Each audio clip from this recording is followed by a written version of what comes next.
पण हार्ड लक, मेहनत केली तुम्ही, पण तरी सुद्धा तुम्हाला एका मोठ्या पराभवाला सामोरं जावं लागतंय.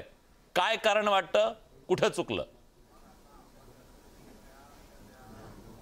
कारणांची समीक्षा निश्चित होईल. मात्र या सगळ्या निवडणुकीला जो वोट चोरीचा जो एक आशय होता, तो आशय हा अद्यापपर्यंत कायम आहे.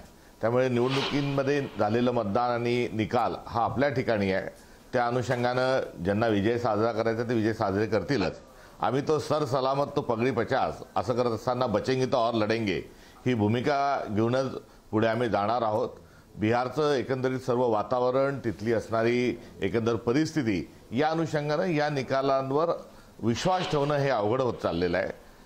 SIR नावाची झालेली प्रक्रिया, वोट चोरीचा संदर्भ हा अजून पुरताच संपलेला नाही आणि या सर्वांच्या सोबत येणाऱ्या काळात अजून काही धक्कादायक मतदार यादीतल्या आणि निवडणुकांमधली धांदली ही देखील समोर होणार आहे. त्यामुळे एकंदरीत निकोप स्वरूपाची ही स्पर्धा नसल्यामुळे या ठिकाणी जे स्पोर्ट्समन स्पिरिटच्या अनुषंगानं निवडून आलेल्यांचं अभिनंदन करण्याची जी एक आपली परंपरा आहे ती या आशयाच्या अनुषंगानं यावेळेस लगेच लगोलग घाई गडबडीने तशा शुभेच्छा देता येत नाही. क्योंकि डाल में कुछ काला है या पूरी डाल काली है हा येणारा काळ सांगणार आहे.